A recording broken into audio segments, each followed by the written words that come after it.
Thumbs up. All right, fantastic. Wonderful. Well, we will get started then. So again, my name is Valerie Weingart. I use she, her pronouns, and I am the National Fellowships Coordinator for first and second year students here at USC. And really excited to talk tonight about DAAD Rise and also to turn the microphone over to both Alexis and Molly, because as program alumni, they have a lot of valuable insight to share. So what we're going to do today is I'm going to have everybody introduce themselves. We have a very nice group. So I've got just a couple of questions to get us all acquainted with one another. Then we're going to review what is the DAAD Rise program. I'm also going to give a little bit of information about DAAD Rise Professional, which is also affiliated with that.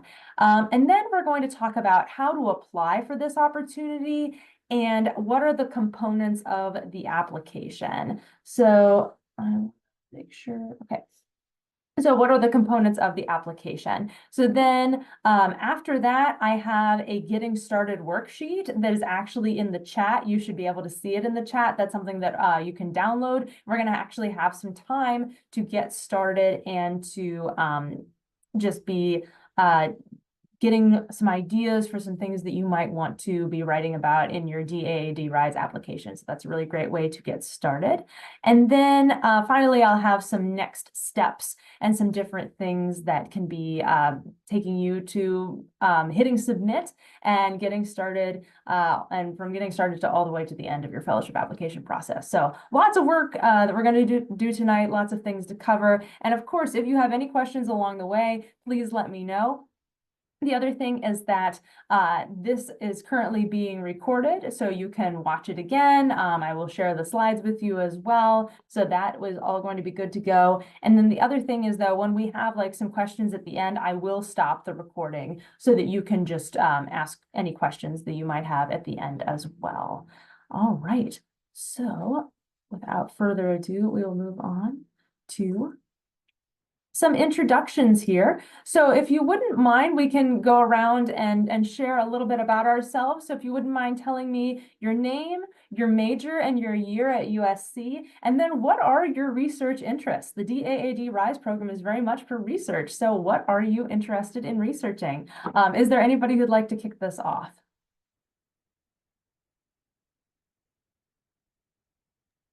I can start. All right, thank you, Ethan. Hi, my name is Ethan. I'm a biomedical engineering major. This is my second year as a sophomore. I'm technically a junior in degree works though. And currently, my research interests are in cancer research, specifically glioblastoma. I'm actually doing some of that kind of research right now at the School of Medicine. So I'm looking to expand my horizons and see how other people in the field are attacking this problem. Thank you so much, Ethan. Who'd like to go next? Hi. Oh, sorry. Okay. Hi, my name's Eva, but my legal name's Eleanor. I'm a mechanical engineering major and I'm a sophomore. I don't really have any specific research interests at the moment. I'm just kind of hoping to figure something out. All right, fantastic. Hey, you don't know until you start exploring. That's wonderful. Thanks so much. And Katie, were you also hoping to share? Yes. So my name's Katie. I'm a sophomore and a neuroscience major with a Spanish minor. I'm really interested in genetic disease and autoimmune disorders, so I'd like to get into some research in that. Okay, thank you so much. Who's next? Hi, my name's Hannah. I'm a chemistry major and I'm a sophomore. And I'm interested in the neurotoxicity of like environmental contaminants, so things like uh, PFAS, forever chemicals, stuff like that. Right, fantastic. Thank you so much. And I think Maeve, I saw you unmute your microphone there. Yeah, hi, I'm Maeve. I'm a sophomore and I'm studying biochemistry, and I'm interested in sustainable materials research. Excellent. Thank you so much. Who else? Hi, I'm Sarah. I'm a junior neuroscience and Spanish double major, and my research interests are in neurolinguistics and the neuroscience of language. Okay, thank you so much. My name is Carter. I'm a junior mechanical engineering major, and I don't have a particular interest in mind, although I have done some work in composites previously. Okay, thanks so much. I hope this can be exploratory for you as well. And then, oh, we have somebody else who's joining us. All right, Virginia, are you next, maybe? Sure. My name's Virginia. I'm a junior biochemistry major, and I guess I'm most interested in doing something with cells at that intersection between biology and chemistry. All right, thanks so much. And last but not least, our guest who has just joined us, we're just sharing name, major, and year, and what are your research interests? So if you wouldn't mind sharing. Are you talking about me? Mhm. Okay. Hi, I'm Sariu. I'm a chemical engineering major. And some of the research interests I have is working in like catalysis and biodegradability. Right now I'm in like a biochar project right now. So those are some of the things I wanted to work at. All right, thank you so much for sharing. Has everybody had a chance to introduce themselves? My name's Sarah. I'm a junior and a biomedical engineering major, and my research interests are in drug delivery. Okay, thank you so much, Sarah. Anybody else who still needs to introduce themselves?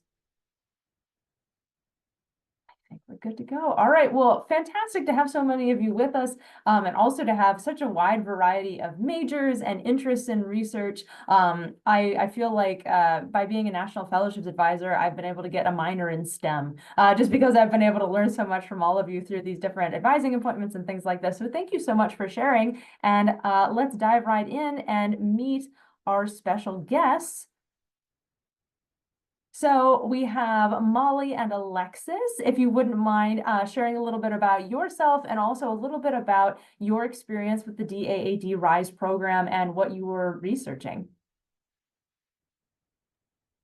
Absolutely, I can go first since I'm on the slide here first. But as it says on the slide, I'm a senior biochemistry and molecular biology major. I'm also minoring in Spanish. I got the DAAD RISE fellowship last summer, so I'm fresh off of that, and it was a really great experience. I did my research in Erlangen, Germany on the sphingolipid enzymes in different neuropsychiatric disorders. So it was very cool. I got to work in a lab in a hospital, so that was definitely a different experience as opposed to research in a university. And it's a really awesome time, and I'm still looking to move forward with different neurobiology research. So Thank you, Molly. And Mhm. Alexis? Yeah, so I'm Alexis. I'm a senior bio major here at USC, and I did DAAD 2 summers ago now, so it was summer 2023. I was in Berlin, Germany. I was doing cognitive psychology research, looking at eye tracking technology and seeing if people could become more aware of the corrective saccades that you make. So I had experience with eye tracking technology from my research here at USC, and I was able to apply that over there, which was cool. And I was in a big city, obviously, with Berlin. So yeah, Molly and I kind of had two semi-different experiences, which is cool. I was in a psychology lab at a university, so it was very casual. We had like a lab dog and everything. So definitely more of like an academic lab experience that I hadn't had before, as opposed to biology research. All right, thank you so much, the both of you, for sharing. And so I'm going to start and kind of go through a little bit more about the ins and outs of the program. If at any point you have something that you would like to add, please let me know. Everybody else, if you have something that you want to be clarified, please use the hand raising feature on the Zoom call here, or if you just want to unmute your microphone and ask, that's also totally fine. And at some point, Molly and Alexis, I might kick it over to you and ask for your input on something in particular as well. So, all right, let's keep moving. So in terms of eligibility, so the DAAD RISE program is for students who are currently enrolled at a university or college in the United States, Canada, the UK, or Ireland as an undergraduate student in the field of biology, chemistry, computer science, physics, earth sciences, or engineering, or a closely related field. So a lot of different majors and a lot of different projects are encompassed here, and just within those STEM fields. You also must be an undergraduate who will have completed at least 2 years of a degree program by the time of the internship placement. So for those of you who are second year students right now, you are able to apply right now, even though you're kind of in your third semester, but you will have completed that fourth semester, your second year, by the time the internship will begin in the summertime. So you're right on track. Second and third year students, we say, are eligible for DAAD Rise. This is something that then is also important for DAAD Rise, this third bullet point. There also needs to be evidence that you will maintain undergraduate status after the internship has taken place. And this is something that DAAD Rise has stipulated because it just kind of has to do with German labor and work visa, different types of things. So if you're still going to be an undergraduate student, that is what they're looking for. Also, you know, it's wonderful that you can have this kind of immersive research experience and then be able to take what you've learned and continue to apply it in the rest of your undergraduate education. So they kind of want to have that next year after, or at least a semester or so after you have completed your time there in Germany. For this particular national fellowship, U.S. citizenship is not a requirement. However, if you are not a U.S. citizen, just please be aware that visas and arranging different things to be going to Germany can take time. I mean, it can take time also if you're even a U.S. citizen trying to visit another country, but just know that that might take a little bit longer. Start that visa process early. And if you have any questions about that, you're welcome to get in touch with us. Yes, Molly, go ahead. Yes, I was just gonna add on to that because I have two different things to talk about visas. So first of all, I had a couple friends who got it, but unfortunately they were here. They have F1, so they weren't citizens, and they weren't able to travel back to India in time to get their visa stamped and come back. So just again, depending on the type of, I guess, green card like you have here, just again, keep that in mind. Also, for visas, this was also one of my mistakes with going abroad. Germany itself, like even though they have their own visa rules, there's the Schengen area, which is most of the EU and entirety of Europe. So that's if you're planning different Europe travels within your time, make sure the entirety of those travels within Europe are 90 days, not just your time in Germany. That was a mistake I made, and I had to cut my trip a couple days short because I was traveling across Europe, not realizing that it wasn't restricted to just my time in Germany. So something to keep in mind. Oh, no, thank you so much for bringing that up. Visas can get to be a little bit tricky sometimes, but again, that's why we're here, the National Fellowships team, to be able to point you toward resources. And that's also why it's important to start early and plan for these types of things. I won't get into the rules of all the Schengen rules right now, but if you ever want to hear a lot more about that, feel free to come in and talk to us, or maybe Molly can share more about her experience. Alexis, I saw that you unmuted. Did you have something you wanted to add as well? I never thought to like warn people about this, but I actually had expired my Schengen visa because I was abroad the semester before DAAD. So I actually went to DAAD with a whole different visa. Like I got like a research student visa, basically. I think I said I was working in a lab, and so I went as like a American researcher and had a different kind of visa for that. So alternative options exist as well, but it was more of a hassle to get that approved. Absolutely. So again, two great takes on this, two fantastic resources there. But just know, if this is something that you're hearing about and you're going, oh no, what's happening? Don't panic. There are resources available to help you. There is still plenty of time to get this kind of stuff figured out. But we're just mentioning this to you now because, you know, that should not get in the way of you having a fantastic research experience. So we are here to help. You're starting way early, so we can hopefully get those things figured out. But great. So that is DAAD Rise eligibility. And then I'm just going to move on here to DAAD Rise Professional and what exactly this program is and eligibility for that. So for DAAD Rise Professional, this is open to students, very similar fields: biology, chemistry, computer science, physics, or science, engineering, closely related fields. And to be eligible for this, All participants receive a scholarship from DAAD and an additional stipend from their host company or institution to help cover living expenses. So that's fantastic there. Funding is possible for a period of up to 6 months, depending on the internship in summer or fall. And German language requirements vary according to the internship placement. So again, and something else that's important to remember with the DAAD RISE program, as well as DAAD Professional, you are not required to know the German language in order to participate. The research is conducted in English. However, if you do know some German or a German minor or something like that, can be a wonderful tool for cultural immersion and also getting more out of your Germany experience. So it's not a requirement, but it can be very helpful just on a personal day-to-day level. But then what is DAAD RISE Professional, you ask?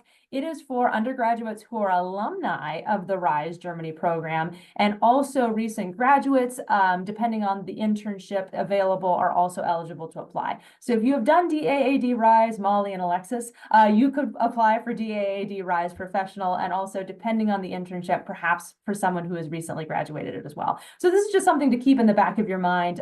If you have a fantastic DAAD RISE experience, you're like, I want more, I would love to go back. How can I do that? Just know that this is something that's waiting for you along down the line. Molly and Alexis, did you have a chance to meet anyone who is a DAAD RISE professional when you were there? I did. Actually, someone else from USC. So we traveled a little bit together, and she was doing, actually, two people from USC I met up with over the summer, and they were doing DAAD RISE Professional. So it's very similar to DAAD RISE, and I'm actually applying to the professional program right now. So if anyone has questions about that, I'm happy to answer them. Yes, and I guess I should clarify, I know a lot of people are aware of our National Fellowship Ambassador program, but for those who are not, Molly and Alexis are both fellowship ambassadors, meaning that they are students who have experienced national fellowships and now help us out with outreach and share their invaluable experiences with other students. So you can get coffee with Molly or Alexis. We pay for the coffee and you get all kinds of knowledge. So they're definitely a great resource for you, and I hope that you'll reach out to them at some point to find out a little bit more. But so that's the general eligibility for DAAD RISE Professional. Again, German language is not a requirement, but STEM major, particular year in school, sophomore, junior, second or third year. And just knowing that you have some undergraduate status remaining after you return from Germany for the DAAD RISE program. Does anybody have any questions about eligibility or any of the things that we've covered here so far?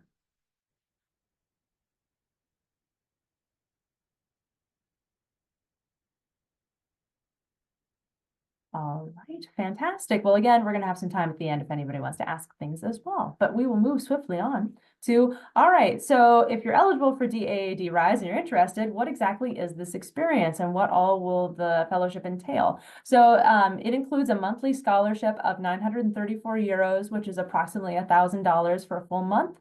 You also get health insurance, accident and personal liability insurance, an international travel subsidy to cover the airfare, and an invitation to attend a 3-day RISE Germany meeting at the beginning of July. So you get a little stipend to cover the cost of that. And then you also, again, it's the opportunity to complete summer research in Germany. So for our folks who have experienced this, Molly, I see your hand raised. Is there something you'd like to add about this particular experience or any of the funding that comes along with it? Yes, I was just going to add that I'm pretty sure that they raised the monthly scholarship this year. So last year it was 934 euros. I think it's slightly more now, might be 980 something. So even better.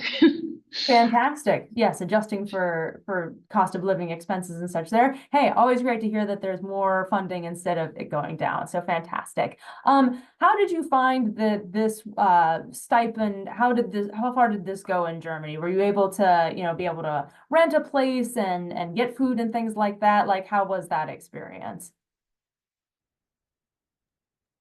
I'll go first because I was in Berlin. So I was in basically like the New York City of Germany. And so this is something to keep in mind when you're applying to the different projects and knowing what city they're going to be in.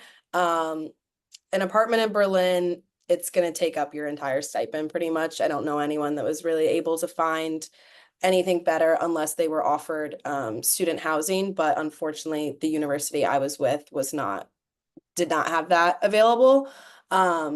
So my stipend did go entirely to living. I had no issue with that. I still had a great time and like was able to make it work myself with other money that I had saved. But if you think that the stipend's going to be an issue and like you need all of that for like all of your living, I would go with a smaller city probably.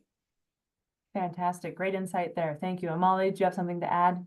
Yeah, I think most of the internship like descriptions on the database show estimated monthly rent, and I'd say those are for the most part pretty accurate. Again, I was in a smaller town, nothing like Berlin, but it was still fairly big.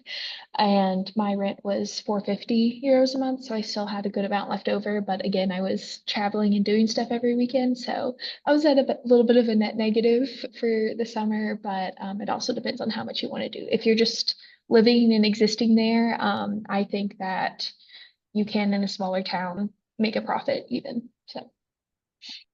Fantastic. Yeah, all different things to weigh. So there's a lot of options with the DAAD rise. We're going to talk a little bit more about those options, but just thinking about, yeah, your cost of living, but also the kind of experience that you want to have. Do you want to be researching in Berlin and in kind of the capital city and, you know, having access to all the things there? Or are you more interested in a smaller city and that side of Germany and that side of the culture? There's just a lot of different, there's no one right way to have the experience. So this is just all information and things for you to mull over and think about, where are you going to be the most comfortable? How are you going to get the most out of this experience? And what are you prepared to take on in terms of an international challenge and doing something new? Any other questions about the DAAD RISE experience and what all it entails?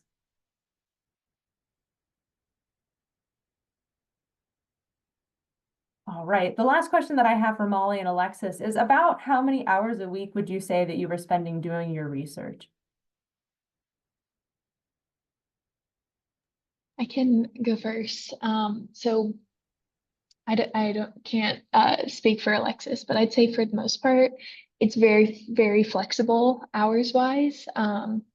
I pretty much went in whenever I wanted to. Of course, like daily. I was usually there 10 a.m. to 4 or 5 p.m. No strict hours as long as I went in, got my stuff done.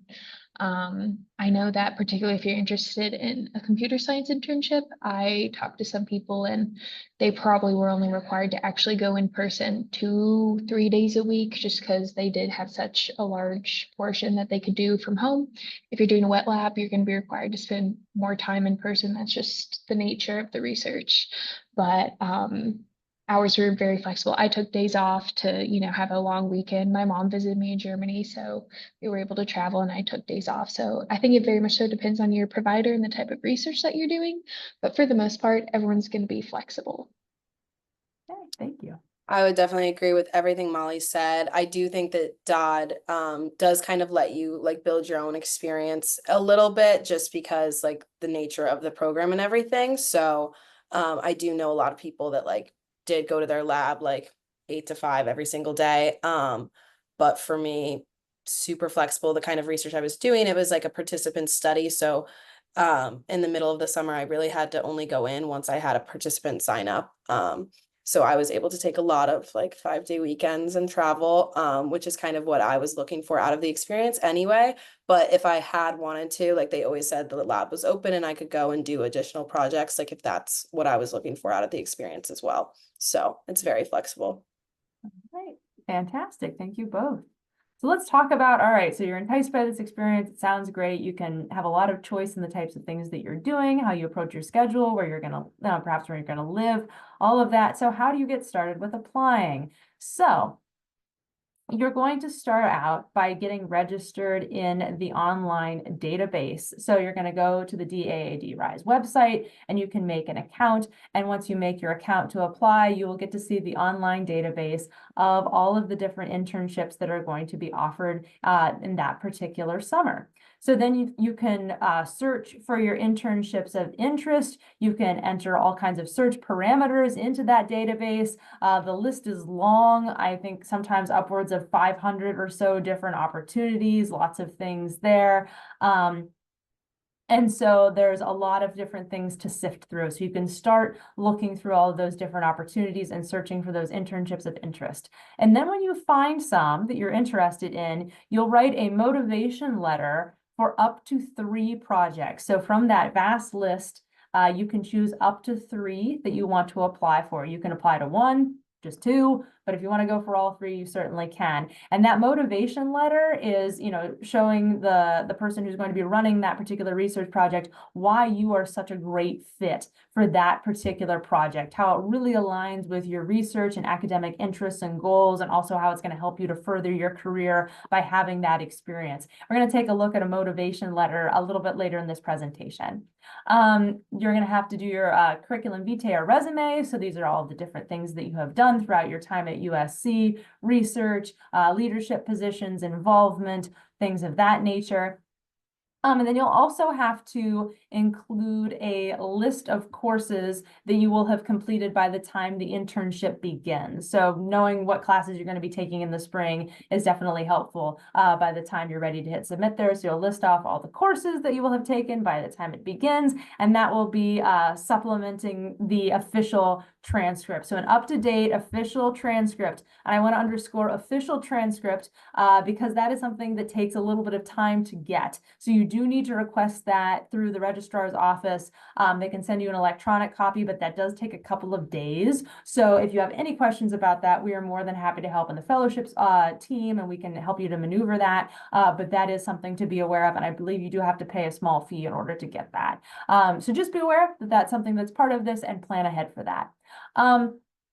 You also have to get verification from the university or your certificate of enrollment, again, to show that you are a student at the University of South Carolina.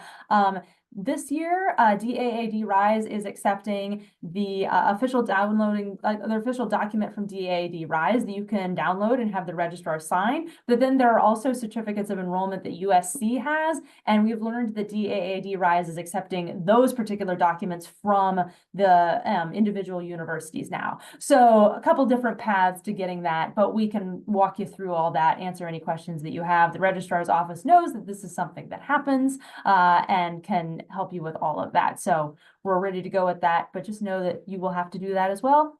You will need a letter of reference, a little bit more about that in a moment. And then the study abroad application process with the Education Abroad Office. Is that something maybe that Molly and Alexis, that you can kind of talk about what exactly that process was with study abroad?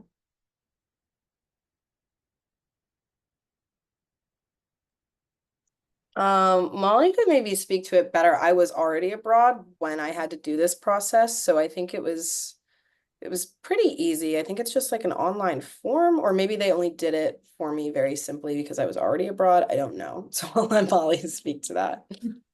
I don't even know how much I can speak to that. I was gonna say I have zero to no recollection of doing this. I think that means it was easy. Like, I Yeah. feel like if Yeah. neither of us remember it, it had to have been pretty simple and straightforward.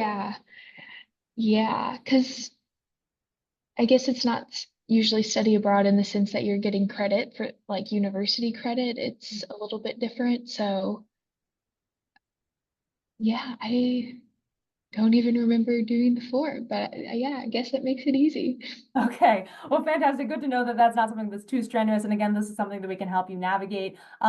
You don't need to start working on that application or anything with that until you know you have received the award. So once you have received the award, we can help you to navigate that whole process. But must not have been all that difficult if Molly and Alexis handled it so simply there. So fantastic. So we'll break down more of the things that you need to apply starting now. So some things about the application. So talking about the reference. So this person must hold a PhD.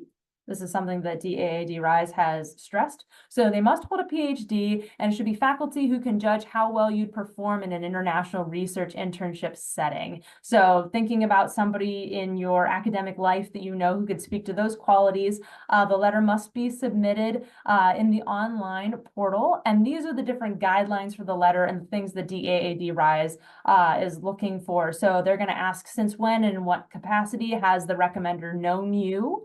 They're going to ask the recommender to place you amongst best students. So in the top 5, 10, 20, 30% of students that they have taught. And then they're going to ask about how do you stand out in academic and personal terms? How would they assess your potential? And then also kind of how is this DAAD Rise internship going to be a really great fit for you and what you're doing, what your career goals are, your academic goals. And of course, some room for them to be able to speak to anything else that they think is important for DAAD Rise to know. And then they're going to ask, how much do they approve you? Emphatic approval, which is if like absolutely no doubt you are top of the top, fantastic student, just wonderful. Approval, which is, yep, approve it, very good, great to go. Conditional approval, which is, yes, I believe in this student, but maybe have a couple of reservations. So be thinking about who do you think would be able to speak to all of the different things that are outlined there, and then you think would be able to give you emphatic approval. So just different things to consider there, just kind of pulling the curtain back on what they're going to be asked. And this does require official letterhead and a signature. This is all something that your professors probably have done many, many times before. That letterhead is available for USC and they will do that signature. So all good to go there. In order for your reference to be able to know that you have requested this reference, you're going to enter their contact information into your application, and that will create a link that will be sent to them for them to submit everything. So that is all handled electronically. Molly or Alexis, would one of you like to maybe speak to how you figured out who you should ask for your letter of recommendation? Yeah, I'd be happy to. I think that, at least for me, I've been involved with like on-campus research for a long time, and I've had the same mentor this whole time. So she could speak well to my ability specifically for research, since this is a research-oriented internship. I think that if you're already doing research, your PI or your mentor or whoever, again, as long as they hold a PhD, so not a PhD student, would be, I think, ideal for that. I know some of these questions talk about like classes, teaching, but I think that also applies for, teaching in the lab. So I would, if you can, lean more towards a research mentor than a professor. Or if it's one and the same, that's even better. Okay, great. Alexis, did you have anything to add? I would just add that I did the same thing. I went to the lab that I was already working in and utilized that. But in my lab, we were working more under like the PhD students, and I didn't have a lot of interaction with the woman who was the director of the lab and does possess the PhD. But I wouldn't be like scared to ask if that's like your situation, because obviously they're very used to that. So like she had like a whole little form for me to fill out, like about myself and like the thing that I was applying to, so that she could better write the letter without having like ever really interacted with me personally because of the like fit of the lab. And then obviously she talked to the people that did work with me directly, but so just not to be scared about if that is the same situation that you might have. Absolutely. Fantastic. Thank you so much for sharing that. So a couple different methods there, but again, somebody who does know you well, or at least can get the information and interacts with folks who do work with you and know you well, to be able to do that. And again, if that research setting, definitely advantageous there. Great. So then we're going to move on to what is the motivation letter that you will be writing. So your motivation letter is going to be pretty straightforward. It is your motivation for applying to this particular internship. So again, if you choose to apply for 3 of them, you will write a specific motivation letter for each one. And it is really important for you to tailor each letter to the specific internship. They can spot if something is just sort of this blanket letter that has been sent out to 3 different places and it says the exact same thing. So really look into your internship, make sure you know exactly what it's about, and be able to kind of reiterate that in your letter to show you understand the assignment, you understand the opportunity and why you're such a great fit for it. So you're going to talk about, again, your motivation for applying, but then to supplement that and to boost your credibility and to prove how great of a fit you are, you can discuss past experiences. So what has prepared you to take on this experience? What lab skills do you have? What projects have you worked on in the past? Have you presented your research before? Anything that, or have you been a leader in the lab? Different things like that. All great things to mention to really supplement your argument that you are a great fit for this particular position. And then something else that's important is your future plans. How does the DAAD RISE internship fit into those future plans that you have? What is it going to do to take your education to the next level? And why is having this opportunity so invaluable and something that you really just couldn't get anywhere else? Why is this such a singular opportunity? And again, note that you need one letter for each project. So I do have an example of a motivation letter here that is kind of broken down. And again, Molly and Alexis, you're more than welcome to jump in here and kind of share your approach to writing these letters. I will say, so as the National Fellowships Office, we have different kind of redacted letters that that students have written. And so you can see some examples. We highly recommend that you try your best to write your letter first before you look at other examples besides this one that I'm going to show you right now. Just know, like, write your piece, write your story, and then kind of shape it based on maybe something that you get inspired by seeing another example. But again, it really is a letter you are writing to the folks who are running the program.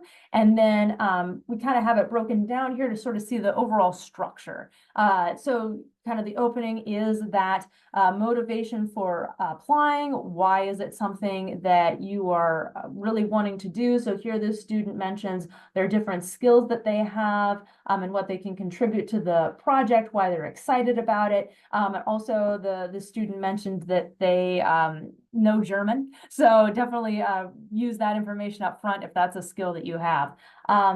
So your motivation for applying, then the real kind of meat of the motivation letter are the alignment of past experiences. So it's not just listing your past experiences, but really aligning them with what you're going to be doing on this project. Maybe you have a lot of skills, but there's only like 3 or 4 that are really aligned with what you're going to be doing in this project. So make sure that those are the ones that you choose to highlight. And again, National Fellowships team, you can come in, bring your essay, bring your motivation letter, and we will help you to sort through all the ideas and really figure out how best to align.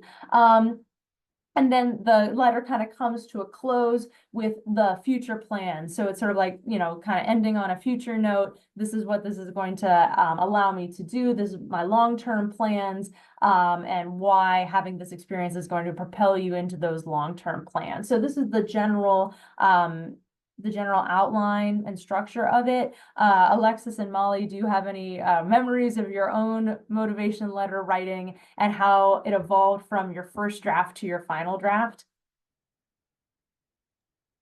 Yeah, I think that this is unique in that it's a letter. I feel like a lot of times when you're applying for things, it's more of a personal statement as opposed to a letter actually written for, you know, the people that you would potentially be working with. So I think that is unique and just really writing from a personal standpoint as opposed to, I guess, more of an essay standpoint, I guess, if that makes any sense.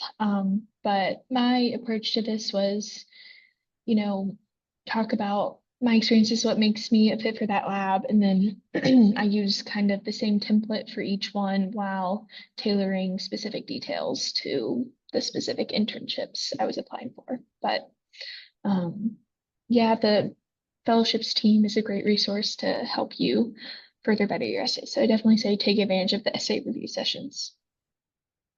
Thank you very much. Alexis, how about you? I will say it was a long time ago now, so I don't remember the process exactly. What I do remember the most is just utilizing the fellowship office and how much they helped.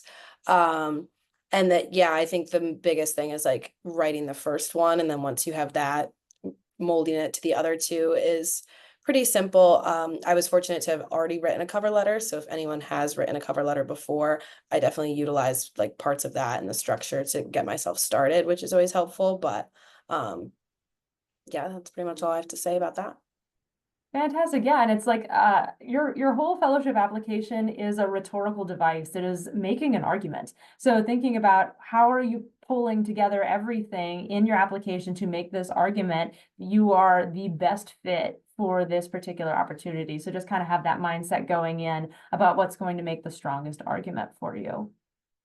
And our essay review appointments are an hour long, so you can send us your essays or anything in your application just 3 business days ahead of time and make that hour-long appointment, and we will give you all the feedback that you would like, and you can have as many of those appointments as you want.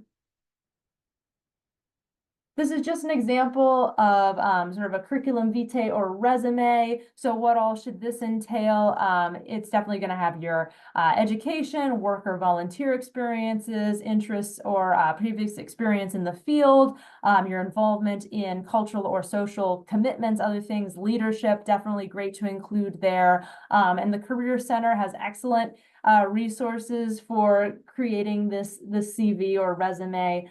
This one is an example that was 1 page. It can include honors and awards if you've gotten like a Magellan grant, for example, if you've presented at Discover USC, anything like that that you think, again, is going to strengthen your argument. You're really prepared for this opportunity and a great fit for it. That can be something that can be on your curriculum vitae or your resume there. So just all to supplement that. And then Alexis and Molly, were your resumes or CVs that you uploaded, were those about 1 page for this experience? I'm trying to remember exactly. It's either 1 or 2. 1 page? It did have to be 1 page? Okay, then yes, it was 1 Like it was page. pretty limited. Okay. I remember space kind of being an issue for me, like wanting to say more than I could. Yeah. Yes. That's the way it goes often with a resume. And again, that's something that we can help out with the National Fellowships team. We're happy to look at your resume as well. But again, the Career Center has some really great resources to assist you there too. So please utilize all those resources that are available to you. So does anybody have any questions about the components of the application, the overall experience, what all is included, the process for getting there? Because the next thing that is coming up is a little bit of brainstorming and utilizing that getting started packet that is in the chat, but I'm happy to answer any questions before we start doing that. I was also just gonna add here at the end, I ended up looking up the stipend for this year because I knew it changed. So it's now 992 euros a month instead. So much better than 934. So exciting. That's what we love to hear. Thank you. Yes, Sarah. I like had a question for Alexis because I'm going to be abroad next semester, and so I was kind of wondering like what the visa application project or process looked like because I'm going to Spain, so I have a Spanish visa, but it doesn't extend obviously past when my semester ends. And then I was also wondering how you got the list of courses for that spring semester because I feel like going through the university will be a little difficult. Yeah, so from what I remember, you didn't need like an official transcript of the future courses you're going to take, that you were just listing out yourself. So I was able to just list out the courses that I knew I was registered for abroad because I already was registered at this point in time. Otherwise, I mean, you're planning to take them. So if you have like a rough plan, I would just put those courses.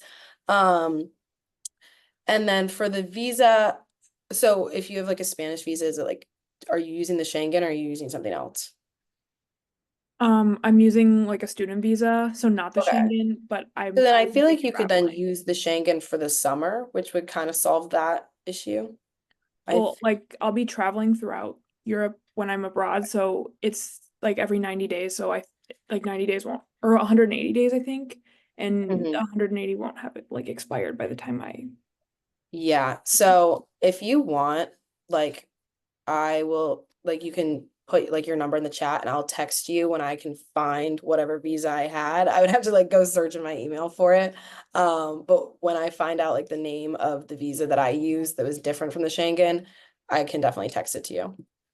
Okay, great. Thank you so much. Of course. And Sarah, I understand this. I also did an abroad experience, and called my fair share of embassies to figure out what the rules were with visas and all that stuff. So I feel you. But also know like Office of Study Abroad, also a great resource. You're definitely not the first student who is doing a study abroad experience and then wants to do another experience abroad. So Alexis can share what she did in her process there, but also definitely check with them too, and they can point you toward which websites to look at, what resources to access, all those different things too, so you have as much information as possible. But definitely want to get that squared away so that you have all the information moving forward. So thank you, Alexis, and thank you, Sarah. Katie, I see that you have a hand raised. If we have like really limited research experience, but we also have other things like stronger classes and like extracurriculars and work experience, should we still consider applying, or will we not be like as competitive of an applicant? Oh, Molly, go ahead. Sure, I would say absolutely. Don't let that limit you. I think most of the like internship profiles say that, no experience needed. This is a learning opportunity. So, you can really talk heavily about the experiences that you do have, whether it be in class or at your job, and how that would benefit you in a research environment. I think those are very important. And, you have lots of skills, I'm sure, from labs and classes and stuff like that that can apply to whatever you might be interested in. So I would say don't let, lack of prior research experience like hinder you, because this is meant to help you get more research experience. So always try to apply and then really focus about that fit. So how do your passions, how do your interests, and how do your skills currently align with what you want to do? There's also a lot of value, and thank you, Molly, for adding all that. There's a lot of value in going through the application process, because through writing those motivation letters, through getting everything ready for your CV, for going through the experience of asking for a letter of reference, these are all just great skills to build. And that's something that we really prioritize as National Fellowship Advisors, is that you get just as much out of the process as, you would get through the fellowship experience too. So we really want students to have a positive experience with that. And so, the worst that can happen is that nothing changes and that maybe you aren't offered the fellowship, but then you are in prime position to apply for that next opportunity because you have just completed a whole host of application materials and taken that time to reflect. So think of it as like an investment in yourself, and view it that way of like, this amazing opportunity is something that I'm applying for, but along the way, I'm embracing another really exciting opportunity and really investing in myself and growing professionally. So absolutely, definitely apply, and would want to encourage you to do that. Alexis, did you have anything you wanted to add? Oh, no, I have applied and not gotten fellowships already in my experience, and I always find it a very beneficial experience regardless of winning or not winning. So, and this is definitely one where it's a pretty simple application, so it's not too much harm if it doesn't work out, but it's great if it does. So yeah, thank you. Of course, you cannot win if you do not enter, so always increase your odds by taking that shot.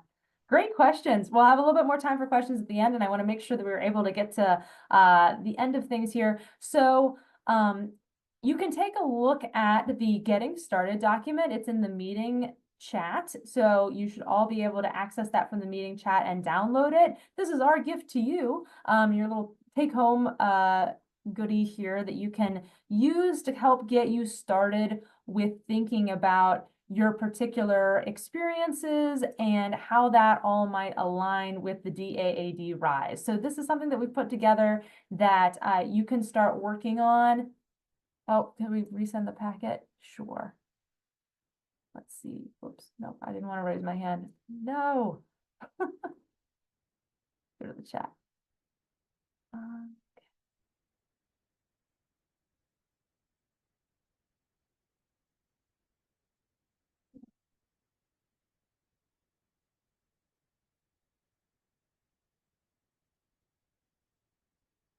All right. Can everybody see it now too? Excellent. Great. So, all right, so this is something that is available for you to use to help you kind of get started with writing that motivation letter and thinking about who your references might be, all kinds of great things here that we've put together. So again, it has everything, although the stipend is larger. So thank you, Molly, for finding that out, than what it says on this document. But it just goes through the requirements and eligibility and everything like that. And then it's going to talk through letters of reference, getting you thinking about that, your motivation letter. And then there's this lovely chart that we've put together as well to kind of think about experiences that you've had and breaking it down into how did you contribute? What did you learn? What did you gain? How do you think this helps you with DAAD Rise in that particular experience? And it takes you through a few of those. And then your future goals and interests. So this is very much breaking down the different components of the application, the motivation letter. And then your CV, just another chart to get you thinking about all the different things that you've done there. And a blank page there at the end for additional notes, things, because I'm sure your achievements and honors and awards and everything that you've been up to will spill over onto the next page there. So this is for you. Please utilize it to help you get started because sometimes just facing a blank page can be really daunting. So hopefully this will help you to have some guidance as you go along and do that. If we have some time at the end, I might give a little bit more time for brainstorming and questions and such, but I want to make sure that we touch on these last few things before I turn you over to be thinking about your application. So just a few notes and some things to consider. Don't limit yourself to a particular field of study. Just thinking about how, for example, some projects might focus on biology, and that's kind of what they're listed or categorized under, but they might have a lot of aspects of chemistry that will be part of them, or vice versa. Just thinking about there's going to be some intersectionality and some interdisciplinary natures of some of these. So really be reading those internships carefully and thinking about when you're searching, search widely and then narrow down. Make sure that your selected projects align with your academic field of interest. So again, what do you want to be doing in your academics and in your career? How does this fit into that? By the end of January, so a little bit of timeline on the back end of this. So by the end of January, everyone who has said that they would like to accept an intern through the DAAD Rise program will submit a list of preferences, and then notifications about whether or not you've been selected for DAAD Rise will begin in early March. There are some options for virtual internships, but only if this is initially mentioned in the internship description. So it's not like you can apply for one that's in person and then ask them, can this be virtual? No, it has to be listed up front that it is a virtual experience. Or as like Molly said, you know, maybe you're working on something in computer science and it is something that can kind of be done remotely, but you're still in Germany, things like that. All that will be mentioned up front. And then of course, use your resources. Me, National Fellowship Advisor, several others on our team. Heidi Bretz is a fantastic resource for DAAD Rise, Jen Bess, Matt Klopfenstein. We're all here and ready to help you with this. And of course, our National Fellowship Ambassadors, Molly and Alexis, they're just invaluable resources, and we are so grateful to have them on the team to talk about their experiences and give their advice. And then we also have a folder on Microsoft Teams that's full of resources as well for DAAD Rise. And so if you really are interested in applying, let us know, and we can make sure to give you access to all of those different resources. So deadlines. All right. So let's talk about what's all happening here. So the internship database for DAAD Rise should be open. That opened mid-October. So it is officially application season. When you go and you make your profile, you will be able to see all the internships that are out there and start sifting through all those options. So we've got a couple of things coming up. On November 14th from 11 to 1 in Decisor 228. So the National Fellowships team is located in Decisor College, which is on the historic Horseshoe on the second floor in our 228 conference room. We're going to have a drop-in. So if you have any application materials prepared, or if you have that getting started packet that I just sent y'all in the chat and you've got that filled out and some ideas and things like that, please do stop by. This is when we're just going to be available to chat with you about anything you want to talk about regarding your application. So any point then, you don't have to stay the whole time. We are happy to meet with you and talk with you. If you would like to do that before making an appointment with us, after making an appointment, if that's the only thing that you do for your application, that's totally up to you, but recommend that you stop by for that. And then the national deadline for DAAD Rise is November 30th, 2024 by 11:59 p.m. Central European time, which I believe is a 6-hour time difference. So just know that 11:59 p.m. Central European time, just to be safe, we recommend submitting it a day or two early. This just avoids system glitches and system crashes and anything like that. So we just know we got Central European time, not Eastern time. Letters of reference are due December 15th by 11:59 p.m. Central European time. So your references do have a little bit longer, but again, don't really leave that up to chance. Contact your reference early and make sure that they are able to access the link and get everything uploaded and things like that. So these deadlines are here, but like if you're penciling this into your planner or typing it into your planner or whatever, do yourself a favor and put it a couple days before it's actually due so that you're getting everything in when you should be. And do stop by that drop-in. We'd love to see you. The other thing that is important to think about again is that certificate of enrollment, that thing that you need from the registrar. Don't wait too long on that either. Get that done as one of your first things that you've gotten done, because anything basically where you have to rely on somebody else to do something for you regarding an application of any kind, the more time you can give someone, the better. So take care of that fairly early too, and don't be waiting until the last minute. We recommend mid-November by a time to have all that kind of wrapping up. So make sure that you're doing that as well. The other thing is throughout the winter break, do be checking your USC email, because DAAD Rise might be reaching out to contact you to maybe set up an interview. They all kind of happen a little bit differently. Some internships will do interviews and things like that. So just check your email every so often just to make sure that DAAD Rise hasn't reached out, and we'd hate to have you miss that opportunity to get in touch. Yeah, so just kind of to piggyback off of that, again, it very much so depends on the internship you're applying for, but the one that I ended up getting, they sent out another form around January, February, I would say, asking, or it might have been mid-December, early on in the process, asking for secondary information. So it's kind of another application process, couple like short answer questions, and then I was contacted later about an interview. So, but that was only one of them, and it really depends, I guess, on your internship provider and how many people apply to that specific one. So don't be alarmed if that happens. Yeah. A good mantra for for any fellowship application is get things done early and check your email often. Like that's the kind of the best thing that we can advise with this, because it's just staying ahead of the game. Don't put that pressure on yourself of trying to get everything coordinated at the last minute, for sure. Thank you, Molly, for that additional insight there.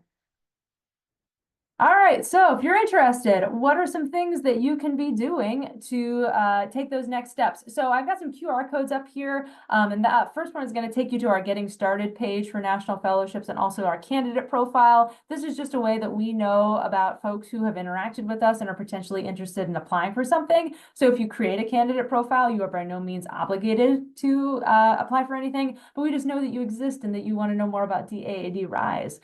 So that would be helpful there. I also have the coffee chat form. So if you'd like to request coffee or another on-campus beverage of your choice with Molly or Alexis, or maybe even both, you can fill out that form there, and they would love to meet you for a coffee chat. A couple of other things as well. What else can you do? You can learn more about the composition on the info database, which is our National Fellowships database on our website. Make an appointment with me or another advisor. You can work with any of us, or you can work with multiple.